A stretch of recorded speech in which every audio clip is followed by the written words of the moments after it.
Yeah, I mean, everybody wants to talk about artificial intelligence, right? It is the number one line on everybody's mind, whether you're a contact center executive, the board, the C-suite, everybody wants to know, what the AI strategy is, where they're heading.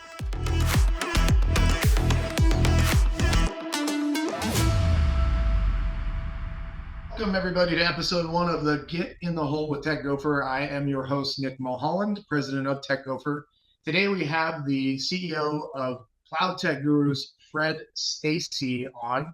Very excited to have him on to discuss best practices for your contact center stack and new technologies. Fred, welcome.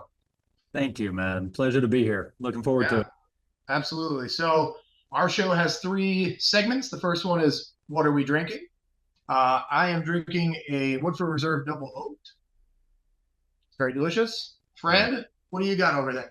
I actually have the bottle next to me. I have a Jameson 18. It is the only thing that I keep in my place.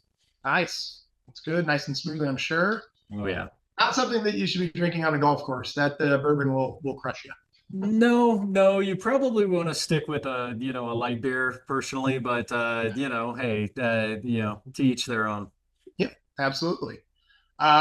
So I'll give a little background on you. So Fred is the CEO of Cloud Tech Guru, specializing in contact center solutions.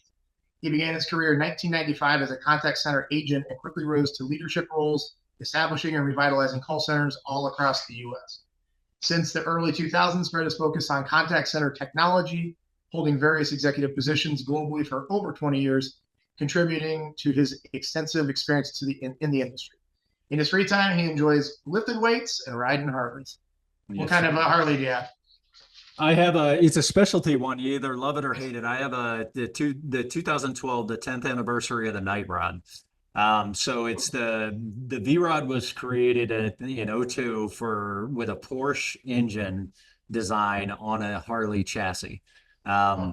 Big back, it's an 18-inch back tire. They stand out. They're not your normal Harley. Most people think of the old days, the extended front tire and the different types of dynas and or the big baggers. This one's more like a hybrid sport bike made by Harley. It's such a unique bike. Is there any big rides that you go do? Have you ever hit Sturgis up? No, never hit Sturgis. It never really was on my list. By the time I get old enough to ride a Harley and afford the cost of ownership of one, Sturgis is the furthest thing from my mind. The Colorado rides are amazing. So I've got a lot of roads, but you also don't spend, hours and hours on a V-Rod. It's just not that kind of bike. Got it. That's really cool though. Well, let's jump into it. So, I'll just kind of additionally mention Cloud Tech Gurus is one of our up and coming distributors, specifically because of your breadth of what I would say is interesting and niche contact center solutions. I think you guys are well over 300 vendors at this point across probably 40 to 50 different niche technologies. Is that accurate? 50 different categories, all contact center related. Yeah, we're actually closer to 200. We kind of keep it's a lot. Let's just put it that way. There's a lot Absolutely. of niche vendors that provide a lot of value to contact center buyers. Sure. Yeah, and we've had you guys have helped us find some very niche vendors to solve some of our clients' challenges, so we appreciate that. And again, like I said, I'm excited to have our viewers listen to some of the things that you're watching, just because, I feel like a lot of contact decision makers that we work with, they're in the business a lot. They're trying to maintain everything day to day. When things are working, they're not necessarily challenging those things. So let's start it off. So, what are you seeing, vendors that you've met with and whatnot that are the up and coming technologies within contact center? If you want to go down the AI rabbit hole, I'm good for that. But, if you're seeing other stuff, we'd love to hear. Yeah, everybody wants to talk about artificial intelligence, right? It is the number one line on everybody's mind, whether you're a contact center executive, the board, the C-suite. Everybody wants to know, what the AI strategy is, where they're heading. So there's all kinds of products out there. I think the things that we're seeing that are really providing ROI today are products like Agent Assist, where it analyzes and listens and, provides, next best steps to agents. Of course, most people don't realize in order to deploy that, you really need the right stack to be prepared for it. Things you got to have your data, your documentation, and your all tagged appropriately to train the models and all that stuff. And you got to be on modern CCAS, which we know not everybody is. What was the statistic that we were talking about prior to the show about enterprise organizations? Yeah, so Fortune 500, and again, I think I shared, this is last year's data. I believe I haven't seen this year's come out yet, that 40% of the Fortune 500 were still premise-based for some of their telephony. Which doesn't surprise me. I mean, I've been in this space for almost 30 years. We are not fast adopters. We have segments of early adopters that go gangbusters for it. But for the most part, the contact center is, not quick to adopt any new technology. And I would imagine, because we've had some engagements with some antiquated, very large organizations in the call center space. Yeah. And it's amazing to me listening to them talk about how their tech stack works, where it's very hodgepodge. They might have 8 or 9 plus different applications that some of which are talking to their system. It's like, kind of, how does this actually work at all? When certainly in doing evaluations of some of the newer solutions where everything's all in one. They can be. I mean, a lot of things can be all in one. Yeah. Yeah, I mean that's been going on for a long time, right? 5 years ago, the average agent needed like 8 to 10 applications to complete a call. Today, I think we're down to 5 to 8. We haven't made that much of a headway in the actual efficiency, even though single pane of glass and orchestration technology has existed for a long time, and it's gotten a lot more sophisticated. Again, we as an industry overall have not done well at adopting that technology. So yeah, I mean, it comes back for me being a guy that, was an agent on the phones and ran centers, and understand and been in buying decisions on the other side of the fence. When stuff works, it's tough to justify that spend, Sure. But now with the shift to AI, you really don't have a choice. The premise-based telephony, the way the data is stored, it's none of it's normalized, none of it's well structured. Nobody sat down and analyzed their documentation, their content, structured and unstructured, and combined it to really provide the training data necessary for some of the advanced tools. So everybody's going to have to shift. That 40% will quickly go away, or at least that's what we're all anticipating. Yeah, I mean, I was just saying, every project that we've ever worked with clients on is all cloud-based. I mean, we have relationships to do on-prem, but never been asked. Which, I think it just, I think maybe you have a different thought on this, but I kind of feel like the reason that they keep it is they have their vendor that manages their on-prem system write their RFP.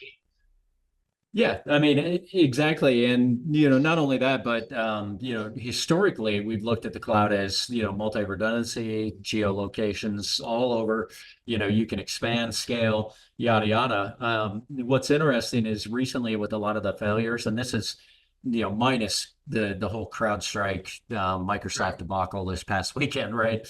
But there's been a lot of uncertainty and a lot of, outages in the telephony side and the hyperscalers infrastructure.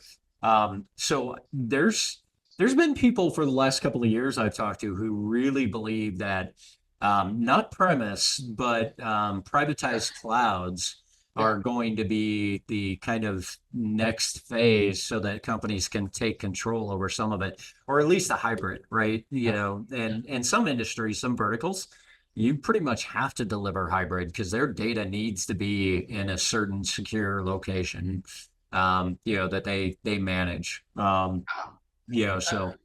I'm curious, of the number of vendors in your portfolio, how many do you feel offer a solid hybrid solution? Just because I'm not really privy directly. My role is not necessarily sales these days. it's not as though I'm seeing the major players that you'd even find on Gartner saying, yeah, we can offer that hybrid because they all want the as a service component, right? Yeah.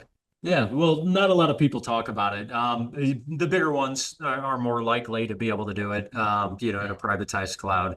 Kind of I call it hybrid because that's the only word I have for it. Sure. Right. But if you look for the privatized cloud offerings, you have to be pretty big and you have to be willing to pay for it, right? But Right. there you can get it from quite a few. Now, who do it well? Yeah. I'm like you, we don't see anybody asking for it at this time. Right. Not that again, it won't become a trend. With the hyperscalers and the charges, I mean, it wouldn't surprise me for a lot of reasons why people would start knocking down that door. Whether we in the contact center industry as software vendors are ready for that at scale, I don't know. I mean, I don't Yeah. think that's the case yet. Right. But enough demand comes and, you're kind of forced to do it for the right size clients. Yeah.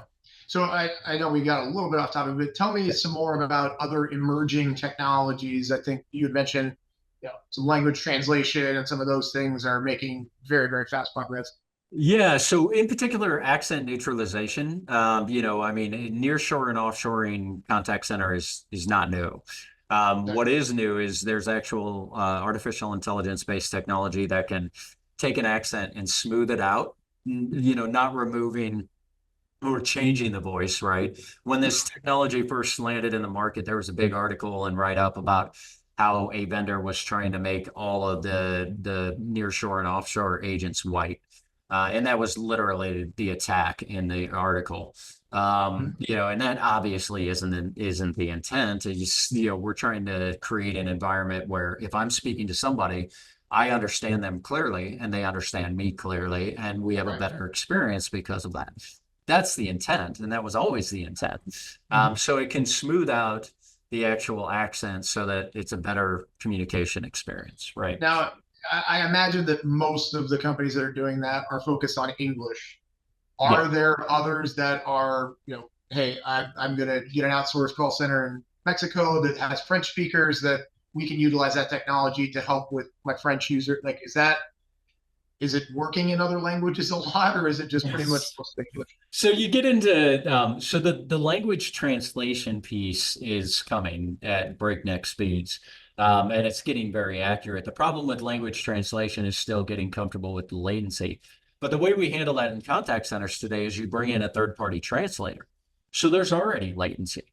So naturally in the process of having a translator work in between, you can use this technology. Now, the actual accent neutralization companies are also working towards, the language translation and applying it accordingly. Most of it is though English focused right now. It's providing that better, English sort of accent, right?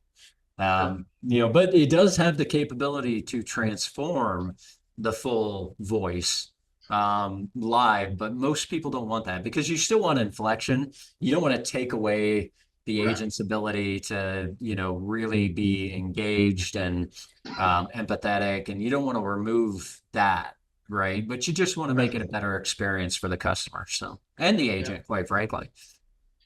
Yeah. I mean, if it, I can only imagine. I mean, one of my first jobs is working in a call center, both on the outbound and inbound. And I mean, you know, having irate customers because you're not getting your point across or whatnot. Right. That's a problem. So I can see how it helps on both sides for sure. Yep. All right, so let's see. Let's talk a little bit about RPA. So the Okay. question that I have here is, how can robotic process automation be leveraged to increase efficiency and reduce operational costs in a contact center environment? Yeah, this is another one not adopted all that well. And I thought for sure when I first learned about RPA years ago that this was going to be a no-brainer, right? Mhm. The perfect example, that people understand right away is if you've got 8 applications that you're logging in, and half of them don't have SSO, single sign-on. Bring an RPA tool in that automatically logs you in, logs you out of the applications, get you set up on the right landing screen, yada yada. Now all that stuff can be done with macros, right? We used to do that stuff early days. Even back when I was installing and working with premise-based, platforms, You know, we could do it with certain controls that are built in, but with RPA, you can take it a step further, you know, which is not only could you use a single screen to enter that data, and then the data can move accordingly, and different roles or different activities can take place on the back end. Not a lot of contact centers have adopted this though. You know, it's one of those that's a head scratcher, because it makes so much sense. If you can save, you know, let's say you have 1,000 seat environment, you know, and you can save, you know, an hour's worth of work time, you know, for those 1,000 agents every single day, you know, at a rough, you know, if they're US based agents, you're talking about, you know, $30 to $40 an hour fully loaded, you know, if not more, depending on where they're located. And if you can drop off an hour from every single one of those agents over the course of an entire year, it easily pays for itself, but people just haven't implemented it. They haven't adopted it. It's just because it's such a heavy lift. I mean, like I feel like whenever we've engaged with certain customers, I mean, the biggest heavy lift is trying to switch their CRM.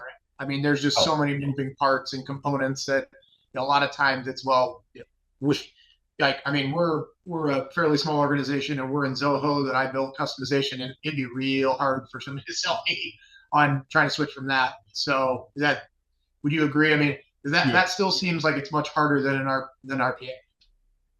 Yeah, I mean, CRM is by far the most complex to sell, because you got to get past. I mean, it's no different than CCaaS, though, in my opinion. You know, to migrate CCaaS, you're talking about 8 to 10,000 features on average with the enterprise level CCaaS, right? Yeah. So to replicate all the integrations, you know, all the different functionality that they built, what they built, and nobody knows. I mean, you know, you look at the old Avaya platforms, the reason why there's still a lot of premise-based Avaya and Cisco, those things, the IVRs are code-based. They're not visual, they're not WYSIWYG. So, you know, who knows where it's integrated or how it's integrated. You know, that is being solved, by the way. You know, that how to identify and you know, do all that digging through digital technology is being solved right now. Yeah, we've got a partner that can do that stuff digitally, you know, understand the code, you know, identify what data sources it's pulling from, and then, you know, be able to provide a good direction in how you can build it in a modern CCaaS. But nonetheless, yeah, I mean, CRMs are a nightmare to unplug, and you've got an administrator who's probably spent their entire life learning this. You know, so there's fear, the fear of change, the you know, when you change the desktop of an agent, you know, that causes a lot of fears. And it's because of all the challenges that we've gone through as an industry over the years, and strong implementations or lack thereof. You know, same thing goes for CRM. So I'll bring up one of the more interesting solutions that's been popping up, certainly on our end, but you know, you guys as a distributor in the contact center space, we're well ahead. It's number branding and spam remediation. So what that is for our viewers is your outbound call, the vendor that you've chosen for CCaaS, in most cases, they are not in control of how that number goes across on Verizon's network. That's to an Android versus an Apple versus a whatever. So interestingly enough, we ran a report on our stuff, and sure enough, some of our phone numbers were actually being flagged as spam, which obviously means that nobody's going to pick it up. So that's a new, very niche, very necessary, you know, add-on. And there's, I think that you would agree. What I've seen is there are companies that specialize in just that. There's companies that can do the number branding, the spam fixing, if you will, flagging, and then a lot of other things within the contact center. What I guess in the projects that you've seen, you know, what's kind of the real selling point for that, or what have you seen as far as like, hey, we're making 10,000 calls, we're getting this many answers, we get the number branding, and all of a sudden we're double the number of calls. Oh, easily. Yeah, actually significantly more. Once you get spam labeled with with a DID, you know, you're not getting answers. I mean, it's less than 1% answer rates. You know, and if you can jump up to, you know, 10%, you know, hell, even 5%, I mean, you're talking about a 5x return, and it's not it's not like it's break the bank money. Now that side of the industry is so interesting. I would bore your audience to death if I talked about, the fact that this whole branding thing is being so poorly managed. They're trying to fix it. But Right. basically, they gave permission to three companies to own Mhm. the actual data and underlying information and who gets flagged. And it's such you need an expert to help you. And a lot of our vendors and partners that we work with on there, they're really about analyzing your numbers and helping you create the proper strategy in order to avoid, Right. and do the remediation on your current numbers and yada yada. Now, the future of that may be something entirely different, as it continues to evolve, but that's a relatively new thing. Yeah, I would say in Right. the scheme of things, that's the last couple of years where that's really Well, become popular. I was gonna say that was I got that question from a very large mortgage company that reached out to me about, hey, all of a sudden their numbers were being flagged. They can't call Verizon and get them fixed, right? But now we've been actually being a lot more proactive about running these reports for our existing customers and saying, hey, this is a problem that you didn't know that you had. And, some of the companies, certainly within your portfolio, some others that we work with, they'll do a proof of concept to prove that you are getting more phone calls answered, which I think it's a necessary business that's crept up out of nowhere where a lot of people are just unaware. Okay, great. We have this particular CCAS or this particular UCAS. That still doesn't mean that your phone numbers are coming through as you need it. Yeah. Yeah, I mean it's a serious problem. I mean, bottom line, Yeah. if your number's flagged, there's Nobody's really picking it up. as an individual, there's not much you can do about it. Yeah. You switch numbers, and then if you go through the behavior, a lot of people early on they were switching phone numbers, DIDs that they were outpulsing every single day. They had buckets of 10,000. Well, of course, it didn't take long for the algorithm to figure out, oh, hey, that's actually a good sign that you're a spammer. So we're going to mark you Right. anyways. So, you Right. only get 24 hours worth of usage out. I mean, it's been a big mess. Like I said, poorly managed, and poorly deployed. But, Yeah. we're starting to get better insights for sure. I was, I was gonna say what's interesting for us that we've seen is on the customers that we've talked to about this, brought to their attention, and some of which are some fairly larger call centers. They had no idea about the problem, and some of the bigger names in that industry actually are quite expensive. So I've found a few in your portfolio where same call volume, same exact services, it's half the price. Yeah. So I share that because if you're out there and you're considering this, if you're not either going to talk with us to help you, or you're going to at least go find two or three or four other vendors, you might be well overpaying for what you need. Plus, as I kind of mentioned, and I do think that it's interesting, again, some companies, they just do the number branding and the spam fixing. Others offer, there's one company in particular offers 16 other add-on solutions based upon what you need. So again, it's a new and growing field, but I feel like it's also a confusing one where folks, they need help. Oh yeah, yeah, and sometimes even going in and explaining in depth of what it is, it's still confusing. I mean, Right. because nobody really, I don't know if we just have a hard time grasping why three companies were given control over all of this. Yeah. Well, But and, yeah, the other thing too is, when companies are paying so much to their UCAS or their CCAS vendors, they just assume that this was something that they're taking care of, and they're absolutely no, no, heck no. I mean, you see FCC players, they have all the telephony communications connected and they handle that and they have redundancies, all of that stuff. If they're any good, they've got redundancies. Not all of them do. not. But I mean, nonetheless, their job is not to ensure that, your phone numbers are good. That's yours. That's the Yeah. client's stone. And I Um, think it's a big wake up call for everybody that, again, they just kind of assume that, well, it's my phone company.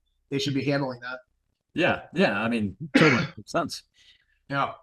Well, I know that we're coming up on time, and I certainly want to be respectful of yours. I really appreciate you jumping on and talking with us. And now the last section of our show is regarding golf. So I don't know, do you play a lot of golf, Fred? Do you? I used to. I Yeah. spend more time in the gym now, so golfing has Okay. become kind of not something, I spend. I used to spend a lot of time though. Fair enough. Give me one favorite golf story. Uh, chipping one in from about 100 out, There you pure go. luck. Yeah. Was just one of those shots that makes you want to play more. I mean, that's the thing about That's, golf. I mean, yep. you could have a terrible day, and if on the 18th, One thing. one hit, one just perfect swing, perfect connection, Yeah. you want to play again the next day. So, Yep. I appreciate the sport. Yeah, no, I got back into playing, we'll call it in my mid 30s. I played in high school and growing up, but I'm glad I am. Just keeps me competitive. It's fun being out in nature.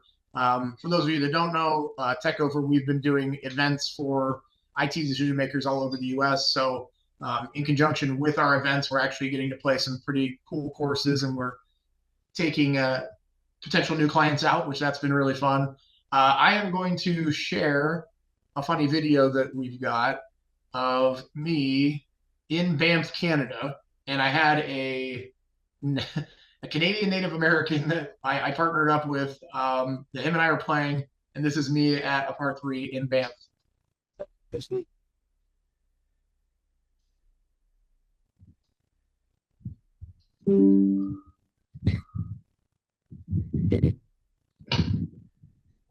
One. Sorry, bro. I was trying to. Yeah, but sorry, I kind of turned it around. Now you're gonna see my face. I was trying to zoom in. Yes. I was trying to zoom in. That makes it even better. Yeah. So I have that flagged on YouTube as hole in one. It's got some views, but thought I'd share it. I don't know that I'll have a funny golf video every time, but that's the last segment of the show. So, Fred, thank you so much for being episode one. I really appreciate the conversation. We'll be sending all the details out, everybody. So follow us, like us. We look forward to seeing you at future events. And otherwise, thanks for joining me, Fred. Thanks, man. It's been fun. Thank you. Cheers. Cheers.